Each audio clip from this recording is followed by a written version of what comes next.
Estamos de volta com o Direto do Plenário, já com imagens dos ministros retornando aos respectivos lugares. E, claro, a expectativa é a continuação do julgamento do recurso extraordinário 1.017.365, que trata da questão do marco temporal das terras indígenas, para a demarcação das terras indígenas. Acompanhamos ao vivo o Direto do Plenário. Obrigada.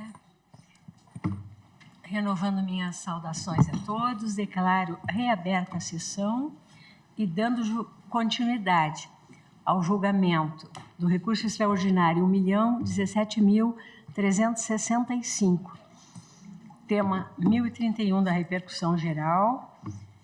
Eu passo a palavra ao ministro Luiz Roberto Barroso para que profira seu voto.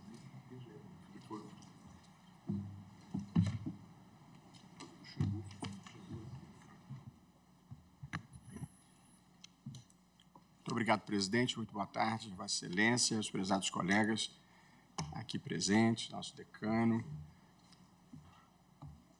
nosso mais jovem ministro. Presidente, eu, em primeiro lugar, gostaria de elogiar o voto minucioso, como sempre, analítico e muito preciso do ministro Luiz Edson Fachin e depois os debates que dele advieram com as participações do ministro Alexandre, do ministro André Mendonça, anteriormente do ministro Cássio e hoje também do ministro Cristiano Zanin. Eu gostaria de começar, presidente, pelo ponto que destaquei ontem, que me parece importante, que é a distinção entre dois casos que me parecem claramente diferentes, ambos pautados para esta sessão. Evidentemente, só conseguiremos deliberar, ainda que parcialmente, este caso. Os dois casos são a ação, o recurso extraordinário número 1.107.365, que é esse que estamos julgando agora, e a ação cível originária 1.100. Ambos são da relatoria do ministro Luiz Edson Fachin. Porém, eles têm partes e objetos totalmente diferentes. Na presente ação, discute-se a seguinte situação: uma fundação pública estadual, hoje denominada Instituto do Meio Ambiente de Santa Catarina, e, portanto, um ente da administração pública estadual, alega ter posse e propriedade de uma área de reserva ambiental denominada Reserva Biológica Estadual de Sassafrás, Unidade de Conservação Integral. E, segundo afirma, essa área teria sido invadida por indígenas. Portanto, essa é a situação fática que, em razão disso, esta Fundação Ambiental Estadual, dizendo que a área foi invadida por indígenas, ajuizou uma ação de reintegração de posse para a retirada desses indígenas e ganhou a ação. Em primeiro grau e em segundo grau, se deferiu o pedido de reintegração de posse. Qual foi o fundamento da decisão de reintegração de posse? Foi o seguinte: embora já houvesse portaria do Ministério da Justiça demarcando a área, ela ainda não havia sido a demarcação homologada concluída. Vale dizer, o processo de homologação não tinha sido encerrado. Por essa razão, os indígenas não tinham o direito de estar na área. Essa era a ação, uma ação de reintegração de posse proposta por uma fundação estadual sob o fundamento de que uma área de sua propriedade, que era uma reserva ambiental, havia sido invadida por indígenas e, portanto, eles requeriam a reintegração de posse e a obtiveram, e é contra essa decisão que está interposto o recurso extraordinário perante o tribunal. Esse é o caso que nós estamos julgando. A outra ação, que não está em julgamento aqui, que é o processo seguinte da pauta que Vossa Excelência, presidente, preparou, essa que vamos julgar na sequência, se está diante de questão totalmente distinta. Nela, um grupo de mais de 300 agricultores pretende anular a ampliação dos limites da reserva indígena de Ibirama-Laclanô, onde vivem os povos Xoclengue, Caincangue e Guarani. Nesta ação, alega-se que a ampliação da área de reserva indígena incide sobre pequenas propriedades familiares produtivas, nas quais vivem esses agricultores e cujos títulos de propriedade possuem há décadas, alguns há mais de 100 anos, com regular transcrição no registro de imóveis. Dizem mais que tais áreas foram adquiridas onerosamente do Estado de Santa Catarina, que, por sua vez, as havia adquirido da União.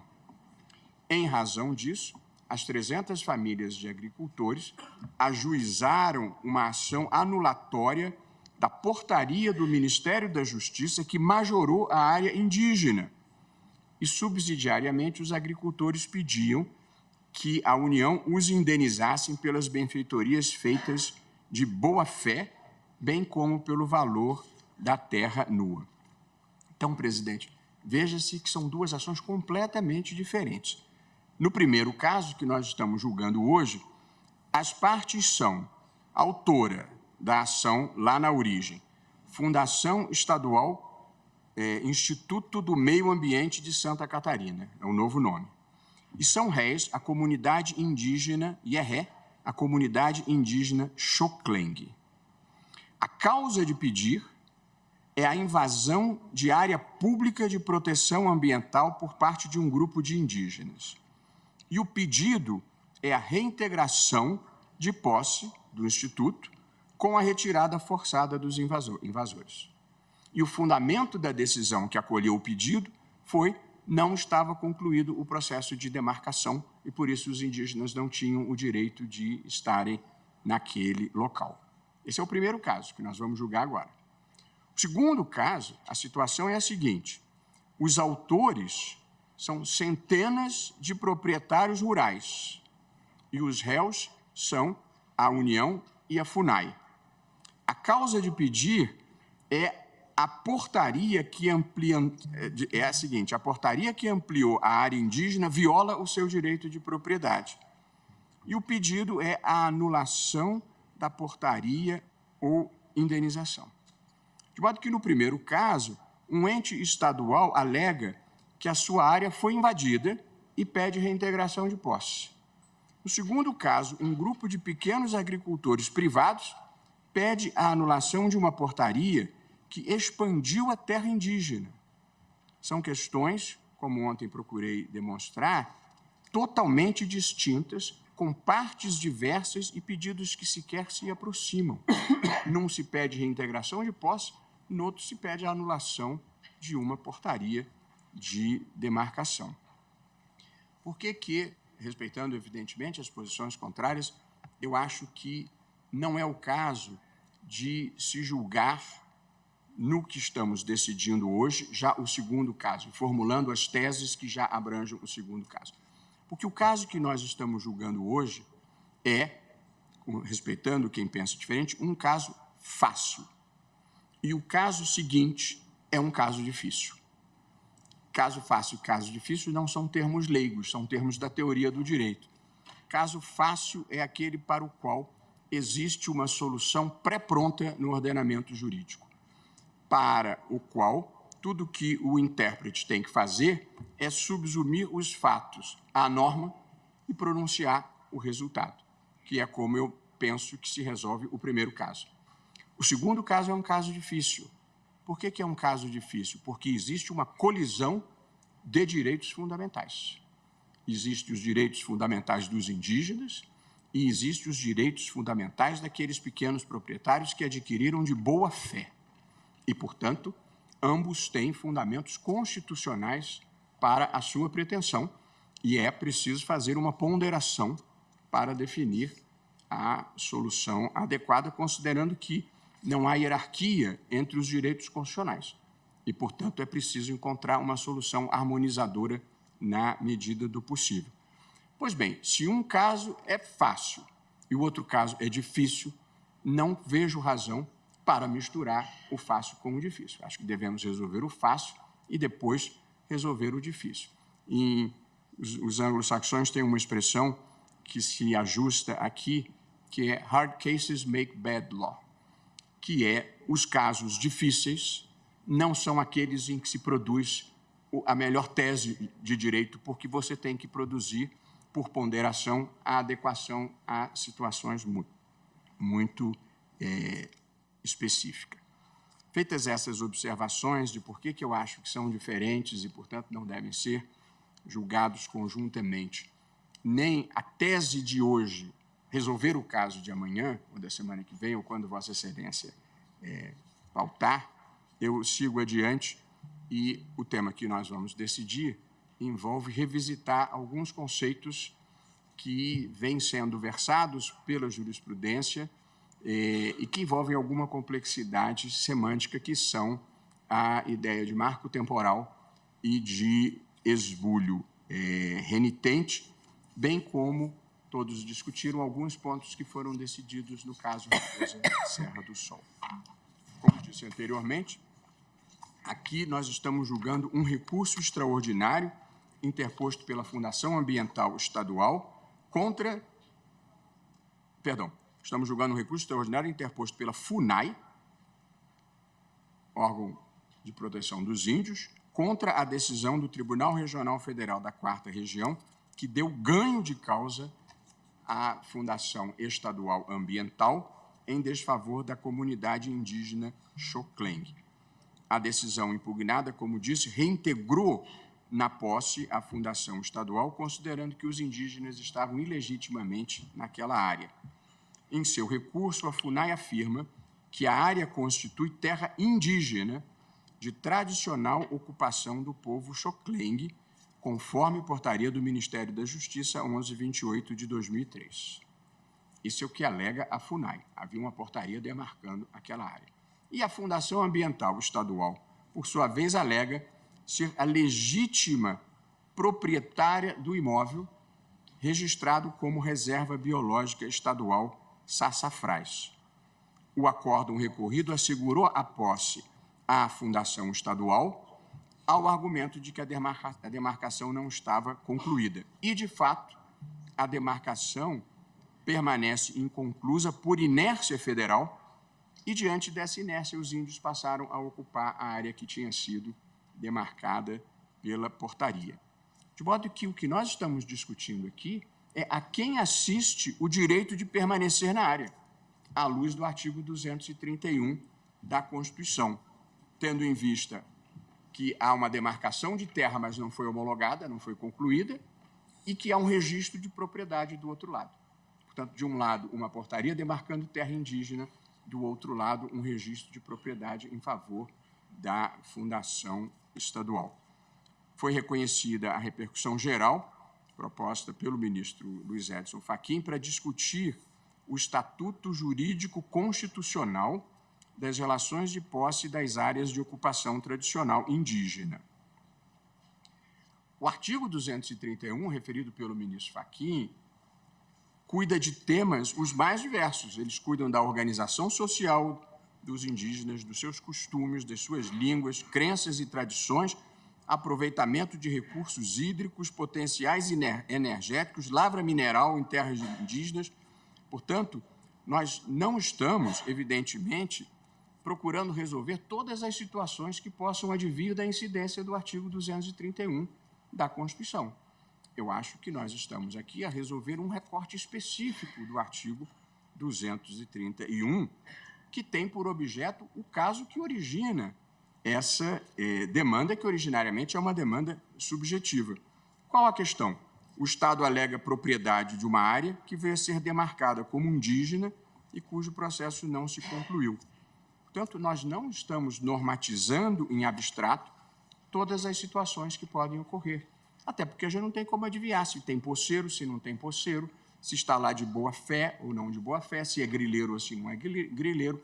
Portanto, eu não acho que a gente possa, em tese, resolver todos os problemas que potencialmente possam advir do artigo 231.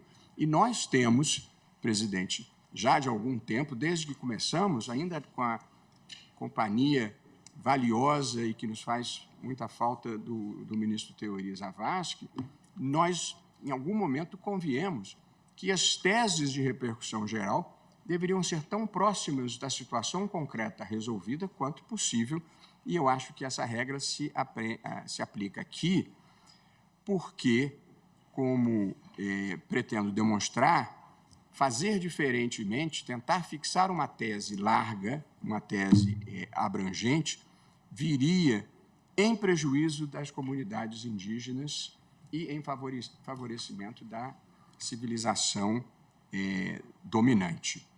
Eu observo, por fim, que a Procuradoria-Geral da República, que hoje é representada pelo Dr. Carlos Frederico, que a Procuradoria-Geral da República se manifestou pelo provimento parcial do recurso para reconhecer que a decisão impugnada ofendeu o artigo 231 da Constituição. Portanto, a Procuradoria-Geral da República se manifesta pela reforma da decisão impugnada e propõe uma fixação de tese, que eu pessoalmente até achei que está muito boa, embora mais enxuta do que as alternativas que nós estamos considerando. A tese proposta pela PGR é a seguinte, aspas, a proteção da posse permanente dos povos indígenas sobre suas terras de ocupação tradicional independe da conclusão de processo administrativo demarcatório e não se sujeita a um marco temporal de ocupação pré-estabelecido. O artigo 231 da Constituição reconhece aos índios, que é o que está no original, direitos originários sobre essas terras, cuja identificação e delimitação deve ser feita por meio de estudo antropológico, o qual é capaz, por si só, de atestar a tradicionalidade da ocupação segundo os parâmetros constitucionalmente fixados e de evidenciar a nulidade de quaisquer atos que tenham por objeto a ocupação, o domínio e a posse dessas áreas, fecho aspas. Portanto, essa é a manifestação da Procuradoria-Geral da República. Esse é um breve relato do que nós estamos aqui debatendo. É impossível retomar esses temas que envolvem demarcação de terras indígenas, marco temporal e esbulho renitente, sem voltar brevemente à Raposa Serra do Sol. E penso que não para rejulgá-lo, mas para interpretar, penso que da forma mais adequada, o que lá se decidiu. E de acordo com o entendimento proferido no caso Raposa Serra do Sol, o artigo 231 da Constituição reconhece o direito originário dos povos indígenas ao usufruto perpétuo de suas terras, desde que observados os seguintes requisitos. 1. Presença na terra quando da promulgação da Constituição de 1988. Seria o tal marco temporal. Ou,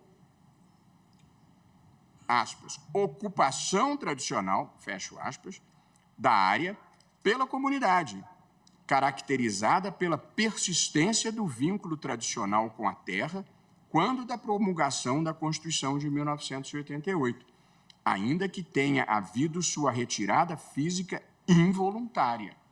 De modo que eu extraio da decisão de Raposa Serra do Sol a visão de que não existe um marco temporal fixo e inexorável e que a ocupação tradicional também pode ser demonstrada pela persistência na reivindicação de permanência na área, por mecanismos diversos, perambulação da população pela área, permanência de residentes indígenas como empregados, a utilização de locais para rituais, requerimentos de retomada da área ao poder público, entre outros que podem ser detectados pelo laudo antropológico.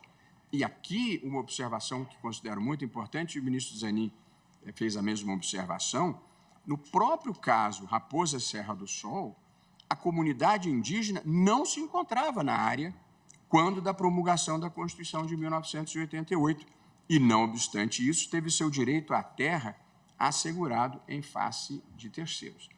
Portanto, queira-se ou não continuar a utilizar a expressão marco temporal, a verdade é que claramente a decisão em Raposa Terra do Sol atenua a rigidez de um marco único com presença física.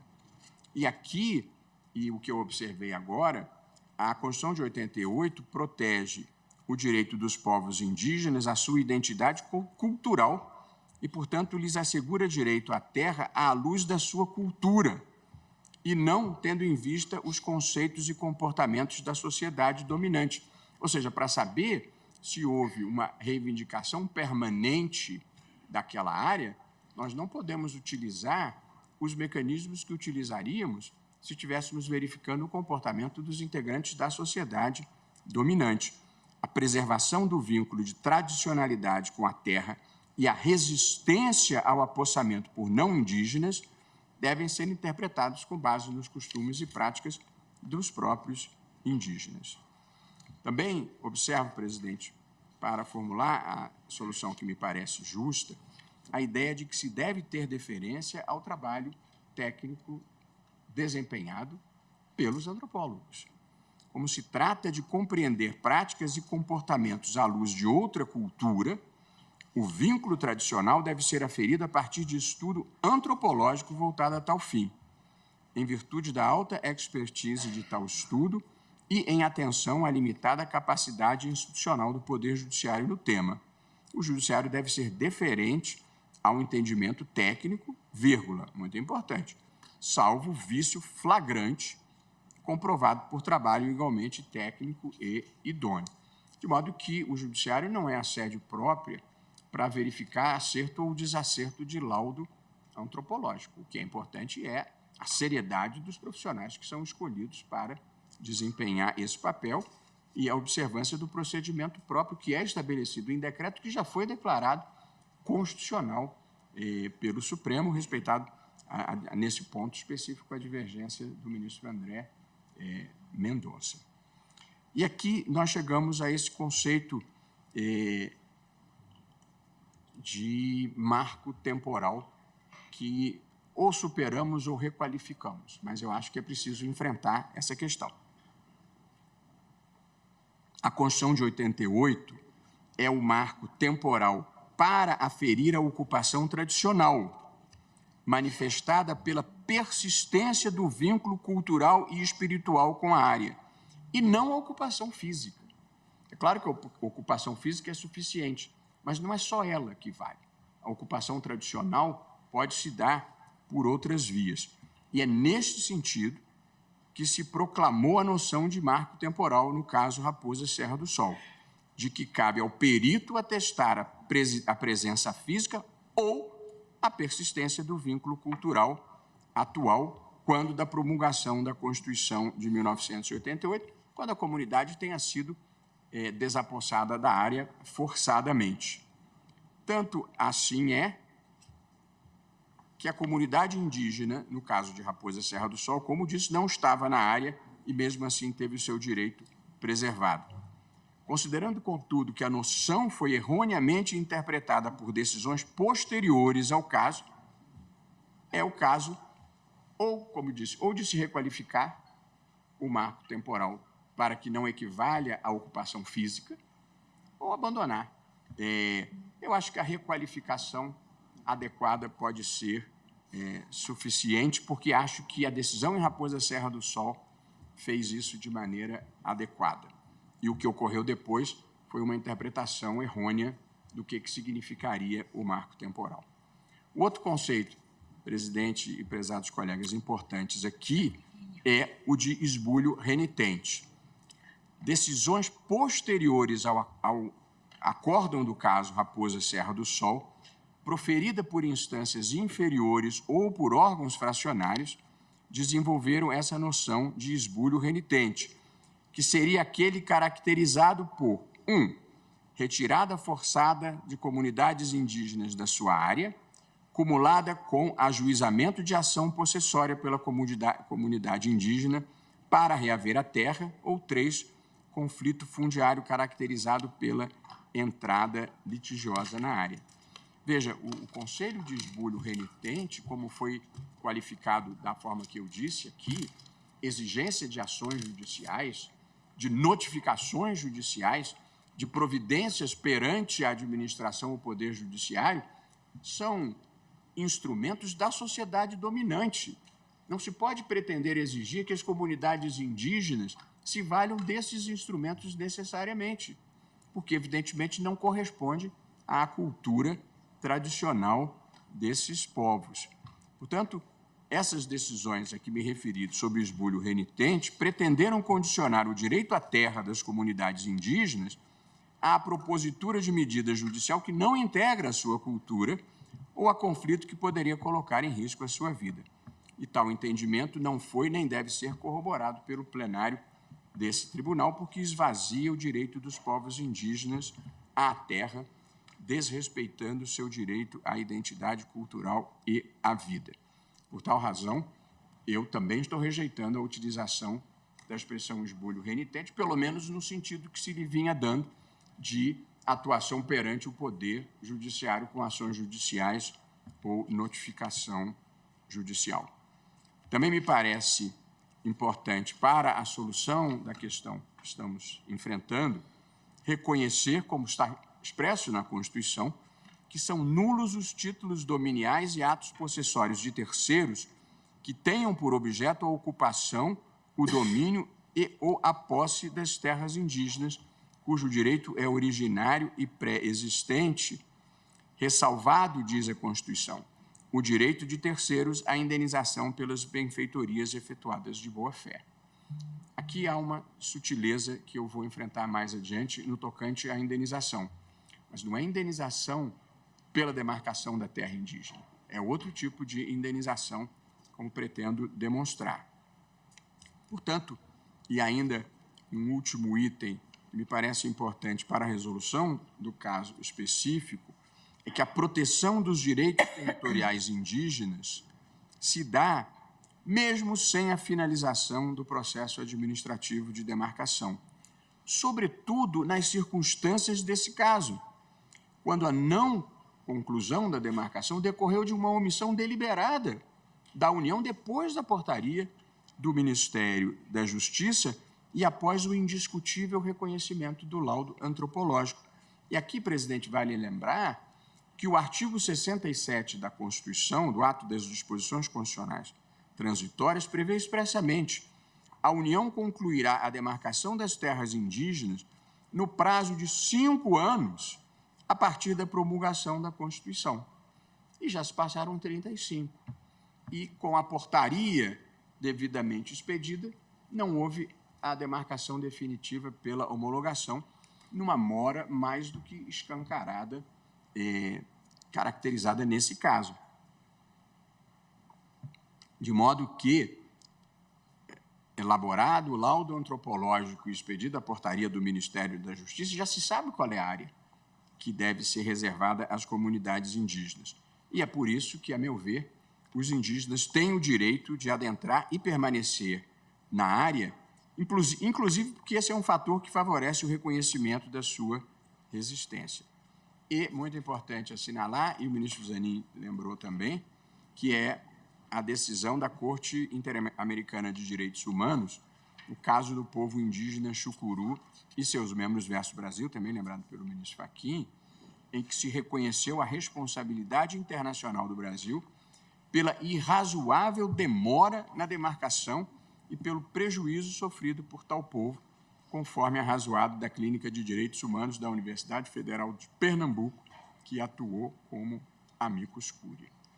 E, por fim, presidente, porque esse foi um argumento invocado também pela Fundação Estadual Ambiental, me parece que há plena compatibilidade constitucional da dupla afetação da área para a proteção indígena e para a proteção ambiental de forma simultânea.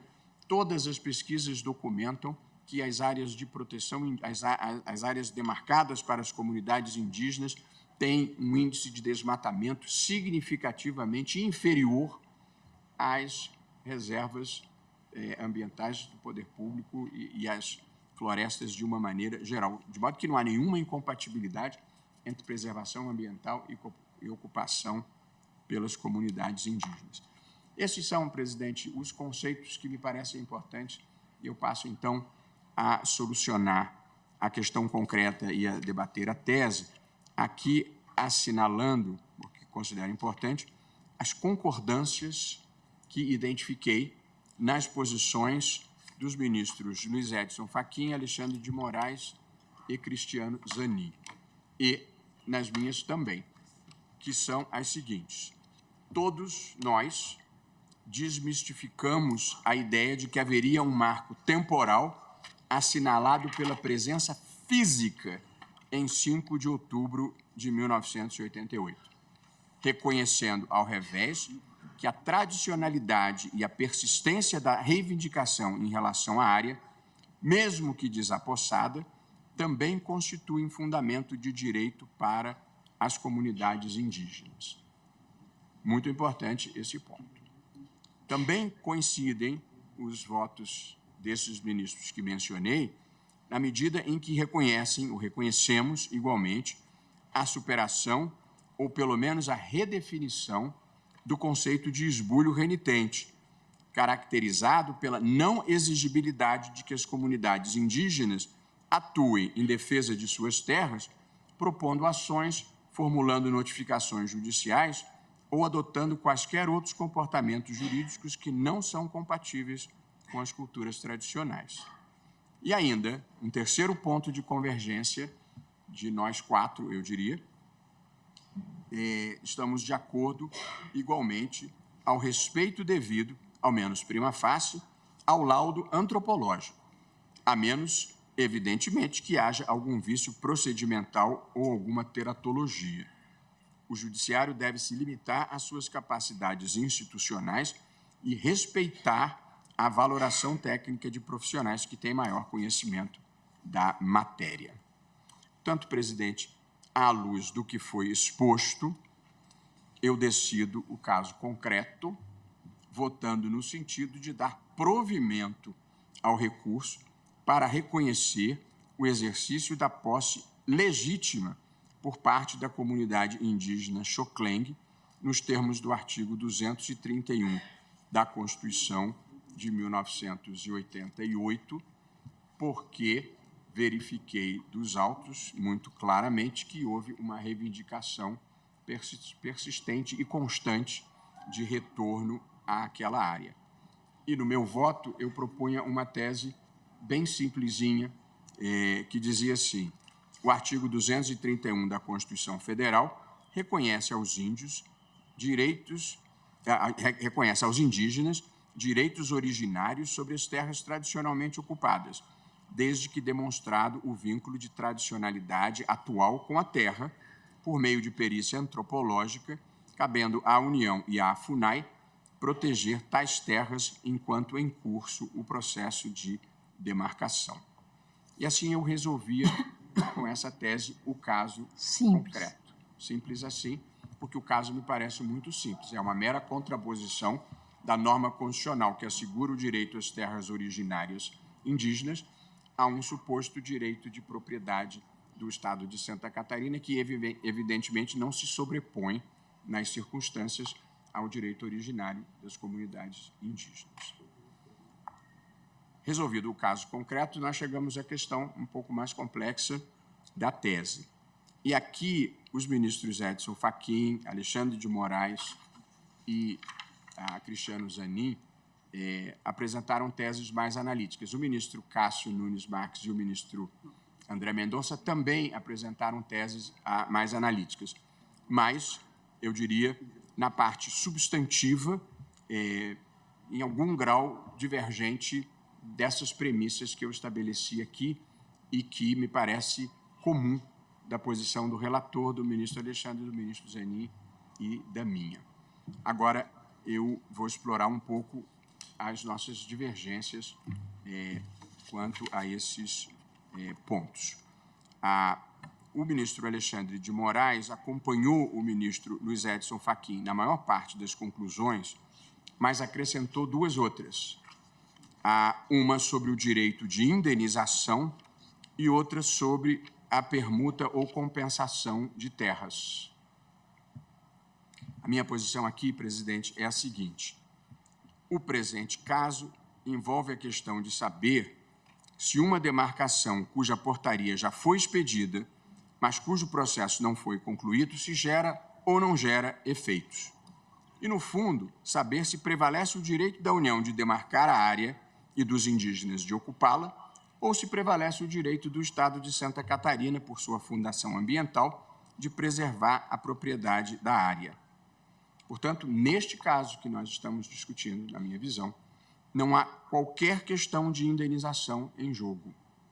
Só saber se o Estado tem direito à reintegração de posse ou não. Como consequência, na minha visão, tampouco se coloca a questão de compensação ou permuta de terras. Não há aqui, nessa ação, agricultores com títulos legítimos de propriedade se contrapondo à expansão da área de terra indígena, que é o objeto da outra ação. Vale dizer, não há direitos individuais de pequenos proprietários a serem ponderados com os direitos dos indígenas nesta ação que nós estamos julgando. Essa é uma ação que envolve Fundação Estadual Ambiental em área de preservação ambiental. Portanto, eu devo dizer que eu estava mantendo as teses propostas pelo ministro Luiz Edson Fachin, estava com um acréscimo final, que era para afunilar as nossas teses de repercussão geral ao caso concreto. E essa minha última conclusão que eu agregava ao voto do ministro Fachin era, aspas, Estado da Federação, por sua administração direta ou indireta, não pode invocar direito de propriedade próprio sobre área reconhecida pela União como de direito originário das comunidades indígenas. Eu estava propondo o acréscimo dessa conclusão às teses do ministro Fachin e um complemento à tese do ministro Fachin relativamente à conclusão de Sua Excelência de número 9, onde Sua Excelência contemplava apenas o direito à indenização das benfeitorias derivadas da ocupação de boa-fé, e eu acrescentaria, e também a indenização por ato ilícito do poder público, por venda a non domino, ou seja, por quem não era proprietário, a adquirentes de boa-fé. Essa era a conclusão que eu acrescentaria, mas nas conclusões, nas teses, na verdade, apresentadas pelo ministro Cristiano Zanin, esse ponto já foi enfocado. Portanto, para não abrir mais uma versão de texto, eu concordo com Sua Excelência, mas aqui é um ponto muito importante de ser esclarecido. Eu acho que o ministro Fachin está inteiramente certo de que não cabe indenização pela demarcação das terras indígenas, salvo a indenização de benfeitorias de boa-fé. Mas aqui o que nós estamos indenizando não é pelo fato em si da demarcação, é pelo ato ilícito que o Estado de Santa Catarina praticou ao vender, isso se nós formos tratar da questão abstrata de indenização. Se o Estado vender indevidamente uma área que não poderia ter vendido e alguém adquiriu de boa-fé, a indenização é devida não porque se demarcou a terra indígena, mas porque o Estado praticou um ato ilícito vendendo o que não era dele. Portanto, e foi isso que o ministro Zanin colocou na conclusão dele e é o que eu estou de acordo.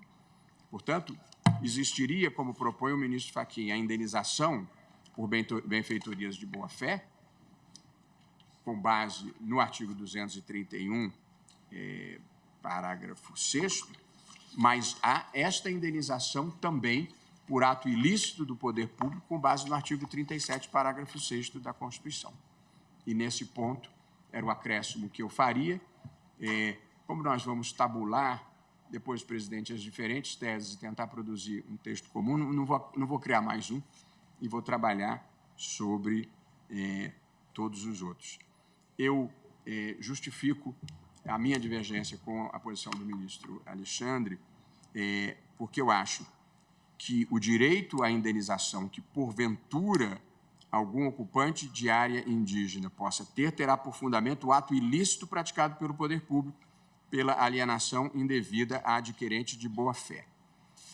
É razoável, eu penso, se nós avançarmos para essa discussão, eu pararia onde parou, nesse momento, o ministro Zanin, que, em linhas gerais, está de acordo com o ministro Fachin.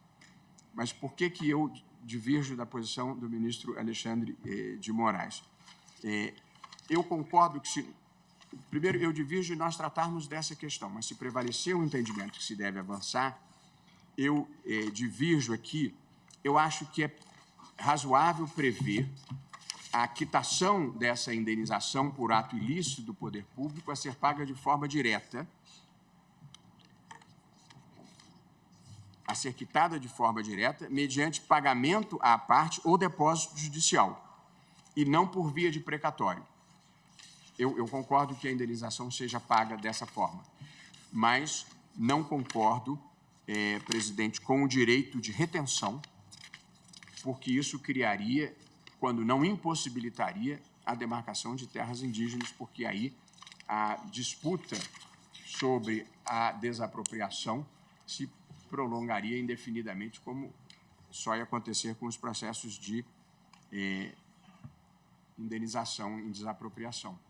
Portanto, ao adquirente de boa-fé, lesado pelo poder público, há direito de indenização e acho que ela pode ser paga diretamente, independentemente de precatório, mas sem direito de retenção. E, por fim, eu acho que a questão da compensação ou permuta das terras, eu acho que, como regra geral, ela frustra a vontade constitucional do artigo 231.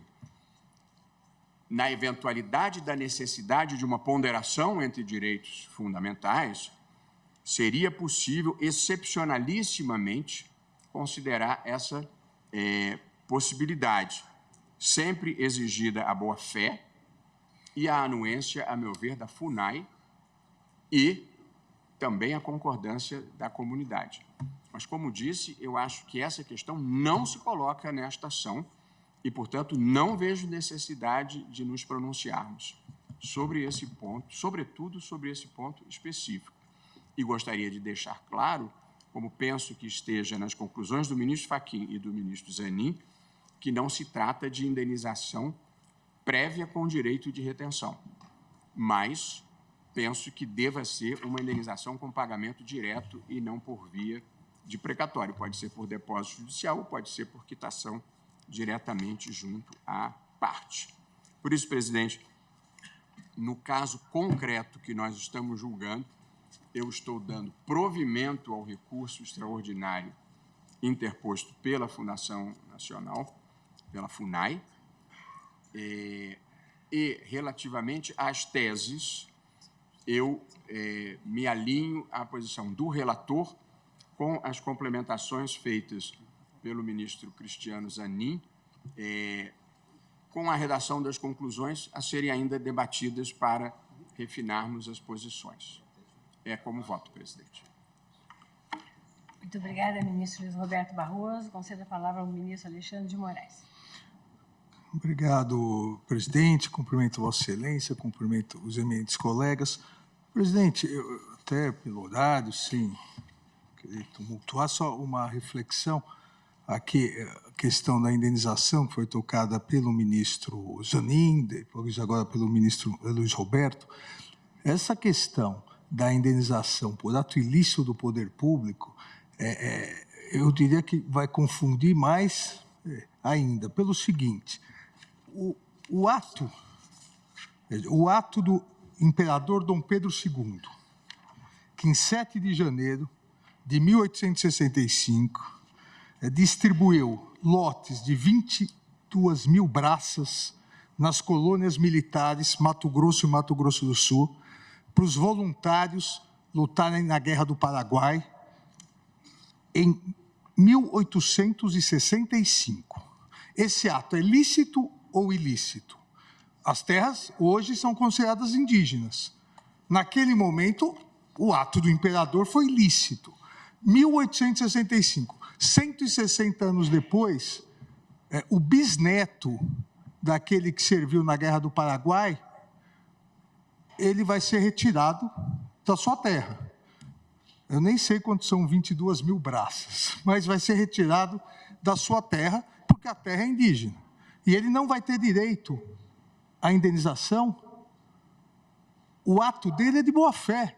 Ele herdou do pai, que herdou do avô, que herdou do bisavô, que lutou na Guerra do Paraguai, que recebeu por um ato, naquele momento, lícito do imperador.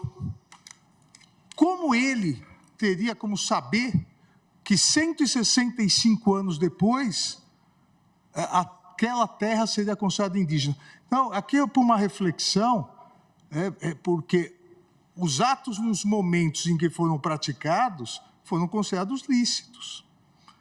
E a pessoa de boa-fé, o herdeiro, o sucessor de boa-fé, às vezes não é nem o bisneto, já vendeu para terceiro, que também olhou tudo. Então, nós vamos continuar discutindo isso, mas só essa reflexão. Deixa eu só fazer um comentário. Por essa razão é que eu disse, e o ministro Zanin também disse, que se tem que discutir caso a caso, saber se o Estado de Santa Catarina, no próximo caso, vendeu ou não vendeu a non domino, ou saber se o ato do imperador. Porque se a indenização não for por ato ilícito, ela não pode existir, porque a Constituição proíbe. Olha o que a Constituição diz, artigo 231, parágrafo 6º. São nulos e extintos, não produzindo efeitos jurídicos, os atos que tenham por objeto a ocupação, o domínio e a posse das terras indígenas a que se refere esse artigo, vírgula, não gerando a nulidade e a extinção, direito à indenização ou a ações contra a União, salvo, na forma da lei, quanto às benfeitorias derivadas da ocupação de boa-fé. De modo que a única forma que você teria de indenizar um agricultor que perderia a propriedade porque comprou de quem não era dono é dizer que foi um ato ilícito da União, porque pela demarcação de terra indígena não cabe indenização. Exatamente, ministro Barroso. E por isso, todo ato é retroativo, mas todo ato do poder público, inclusive do imperador, que cedeu terra indígena a alguém, é um ato ilícito, e aquela pessoa tem direito, ao meu ver, à indenização. Vamos ver caso a caso. Senhora presidente. Pois não, doutor? Peço desculpas até pelo adiantado na hora, mas considerando a discussão no momento... Em nome de quem Vossa Excelência fala? Pelo Estado de Santa Catarina e pelo Instituto do Meio Ambiente de Santa Catarina. Se a senhora me permitir... Seu nome, doutor, por gentileza? Fernando Filgueiras. Pois não, obrigada. É uma questão de fato. É uma que questão de fato, pois não. exatamente do que o ministro Alexandre e o ministro Barroso estão debatendo. O que ocorre, exatamente na linha do que disse o ministro Alexandre, é que, à época, o decreto que previu a demarcação da terra indígena pelo governador do Estado, ele é datado de 1926. Então, dentro dessa área que foi delimitada em 1926, nenhuma terra foi titulada. As terras que foram tituladas foram na região adjacente. Então, dentro da área do decreto de 1926, não há nenhuma terra titulada pelo Estado de Santa Catarina, de modo que, com a devida vênia... Doutor, me permite uma pergunta. Aqui há um conflito em que a União demarca uma área e o Estado diz que a área é sua. Esse é o problema que nós estamos resolvendo aqui. Exatamente, porque eram terras devolutas à época de propriedade dos estados, né? A Constituição de 1890. Esse é o mérito aqui, saber se prevalece a titularidade da União, que é quem é a titular das terras indígenas, ou se prevalece a titularidade do Estado. Exatamente. É isso que nós estamos discutindo. Essa é uma questão jurídica. Talvez, ministra, porque quando Vossa Excelência menciona a ilicitude do ato de alguém que vendeu ou doou algo que não seria seu, na verdade, não é exatamente dessa forma, porque, à época, as terras eram devolutas e de propriedade dos estados. Então, quando os estados titularam... Doutor, já estamos aqui, obrigado, numa questão jurídica. Saber se quem tem o título é a União ou se quem tem o título é o Estado. Pois não. Muito Obrigado. obrigado de todo modo. Isso muito eu acho que a obrigado. Constituição resolve. A Constituição diz. Agradeço, doutor. Obrigada. Pois não, ministro Fachin. Presidente, apenas para uma observação adicional, se chegarmos a esse ponto da discussão, como bem agora vem de afirmar o ministro Barroso, eu me permito apenas lembrar que na ACO, que vamos julgar a seguir, eu fiz uma audiência pública sobre a possibilidade de diálogo em relação a direitos disponíveis. E, ao final dessa audiência pública, eu usaria um despacho determinando especificamente à União, ao Estado de Santa Catarina e ao INCRA que se manifeste sobre a dimensão econômica do pedido alternativo e da incidência como hipótese da responsabilidade civil por ato danoso, quer lícito, quer ilícito. Portanto, eu sei que essa é uma discussão que está mais adiante, mas apenas para dar a minha contribuição no sentido de reconhecer que há responsabilidade também por ato lícito danoso. De modo que creio que a qualificação do ato é relevante, mas não me parece imprescindível. E, por outro lado, apenas para encerrar, presidente, a questão central aqui, volto a realçar, é saber se as terras indígenas, sobre elas, o direito dos indígenas, dos índios, são direitos originários e, portanto, se nós vamos aplicar a teoria do indigenato, o que significa reconhecer a inconstitucionalidade do marco temporal. Esta é a questão central. E as demais são relevantes, mas creio que a questão central está neste ponto, como já houvera mencionado anteriormente. Muito obrigado. Agradeço, ministro Fachin. Vamos continuar o debate na próxima semana, porque já são 18 horas e 22 minutos. E se me permite, presidente, gostaria de cumprimentar todos os colegas pela riqueza mesmo do debate. E é complexo, não é fácil mesmo. E um tema tão bonito e interessante, né, com questões jurídicas de tanto relevo, e ainda com essa questão que Vossa Excelência colocou, ministro Luiz Roberto, de nós nos cingirmos ao objeto deste recurso extraordinário ou fazermos um debate mais amplo da tese de repercussão geral, que foi o ponto sobre o qual votou o ministro André Mendonça.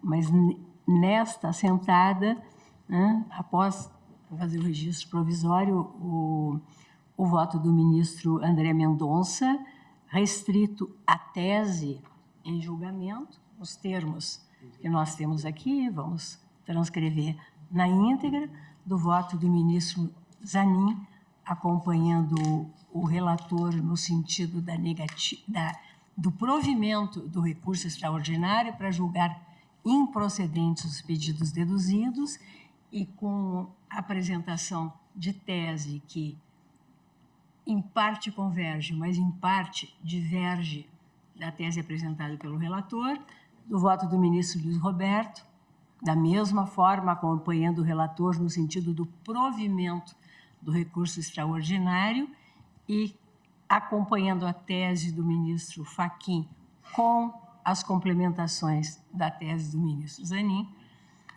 foi suspenso o julgamento. Continuaremos na próxima semana. É isso. Agradeço a presença de todos. Declaro encerrada a sessão, desejando uma excelente noite.